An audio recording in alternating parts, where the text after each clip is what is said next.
Someone undermines you in front of witnesses.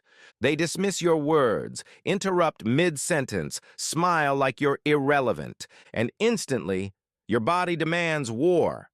Your jaw clenches, your pulse spikes.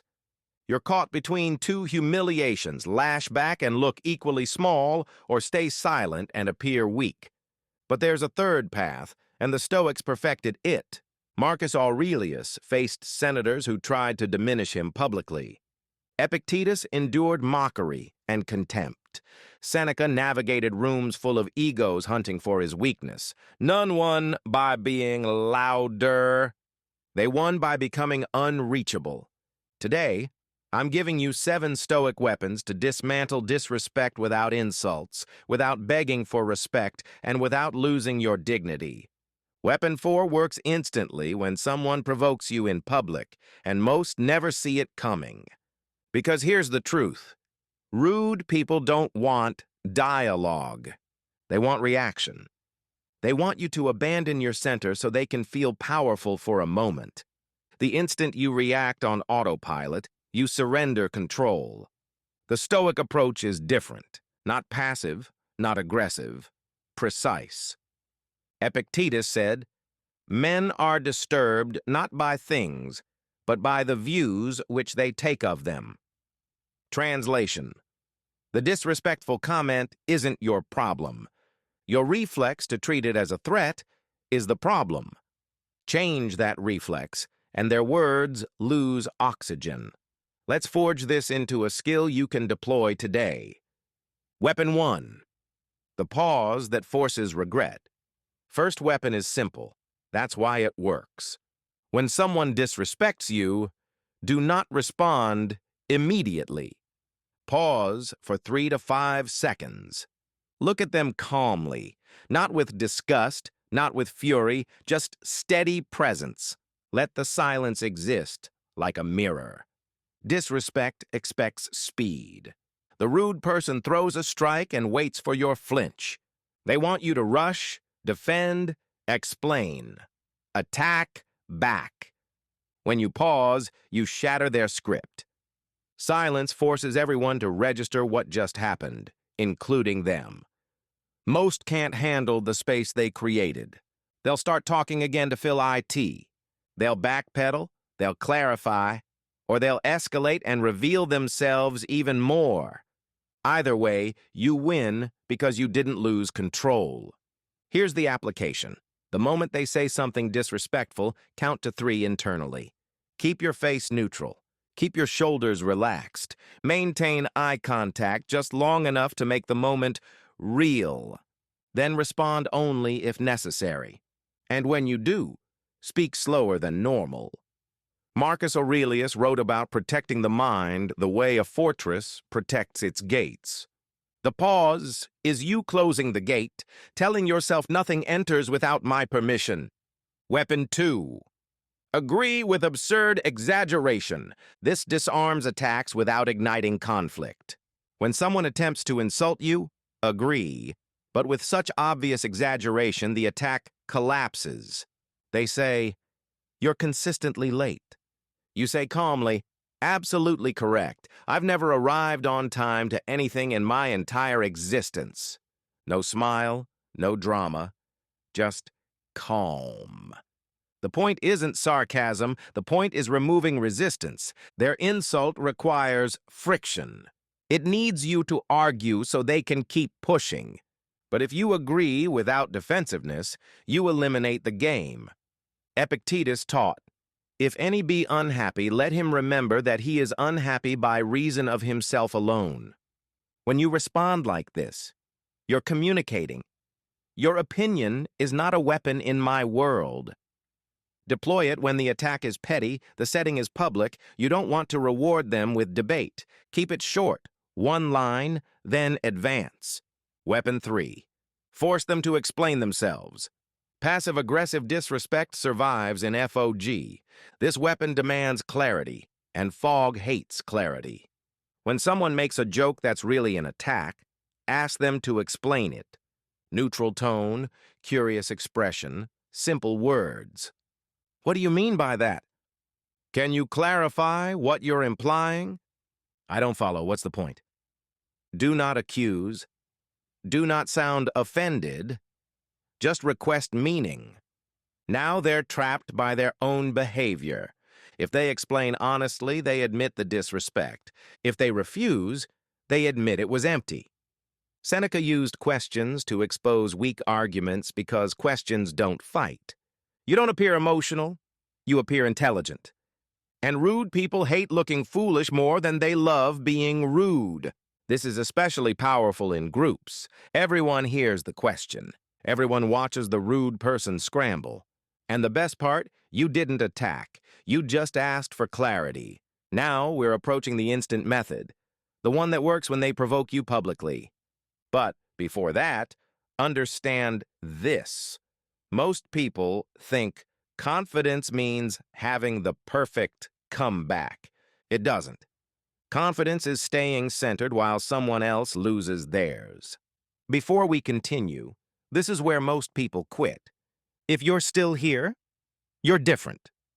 Subscribe to this channel, not for motivation, but for mental tools you can actually use. In a world of noise, we offer direction. In a world of distraction, we build discipline. Hit that subscribe button now. Let's continue. Weapon 4. Thank them and advance immediately. This is the instant one. When someone disrespects you publicly, you need a response that terminates the moment without killing your momentum. So you do this. You thank them genuinely and immediately continue what you were doing. They interrupt you with a dismissive remark. You say, "Thank you for that input," then you continue your sentence, continue your presentation, continue your point. No pause, no debate, no explanation. This isn't weakness. This is dominance of your own direction. You're communicating, "You are not important enough to derail me." You're not ignoring them, which can appear timid. And you're not reacting, which surrenders power. You're acknowledging and advancing as if their disrespect has the value it deserves. Almost none. Marcus Aurelius reminded himself that other people's behavior belongs to them. Your path belongs to you. When someone tries to hijack your focus, your calm continuation is a quiet refusal. Use phrases like, "Appreciate that," "Noted, thank you," then keep going. The key is speed. Do not linger. Do not let them hook you. In group settings, this often creates a strange moment where everyone realizes the rude person tried to seize control and failed. Weapon 5. Set a boundary with no emotion and no explanation. Some disrespect isn't petty. It crosses a line. In those moments, you don't need cleverness, you need a clean boundary. A Stoic boundary is calm, brief, and final. You say, "I'll continue this conversation when you speak respectfully. I don't engage when addressed this way." We can proceed when the tone adjusts. Then you stop talking. No lecture, no lengthy explanation, no anger, because explanations invite negotiation, and disrespect is not something you negotiate with. Epictetus taught, "No man is free who cannot command himself." Every time you tolerate disrespect, you train them it's acceptable. A calm boundary is strength, because it shows you don't need rage to protect yourself.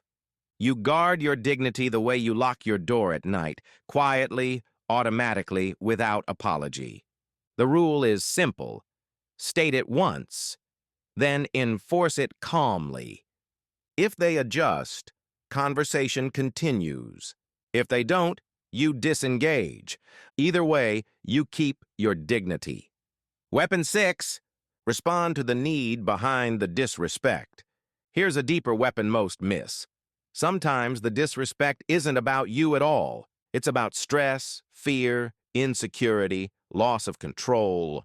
If you respond only to surface rudeness, you get conflict. But if you respond to the hidden need, you can dissolve the moment. If you notice frustration behind their words, try this. "You seem stressed." Everything all right? Feels like something's bothering you. What's happening? Is there something you need right now? This isn't therapy, it's strategy. Because rude people often want one thing: to feel seen or to feel in control. When you name the underlying tension calmly, you remove the pressure. Marcus Aurelius wrote about meeting people with understanding, remembering everyone carries burdens you cannot see. That doesn't mean accepting disrespect. It means choosing the smartest response. Sometimes you'll be surprised the person softens immediately because the fight they wanted wasn't really a fight. They were just drowning. And if they don't soften, you've learned something valuable. The rudeness isn't a moment, it's their character, which leads to the final weapon. Weapon 7. Limit access and let your absence speak. Some people are chronically rude. They don't want mutual respect. They want power. For those people, the strongest response isn't confrontation, it's distance. You limit their access to you. You keep interactions brief, polite, necessary, nothing more. You stop volunteering your energy. You stop giving them opportunities to disrespect you.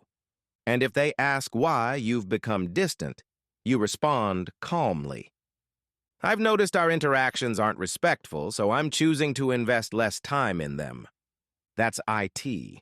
Seneca wrote about choosing your company carefully because the people around you shape your mind. Protecting yourself from someone consistently disrespectful isn't cruelty, it's self-respect.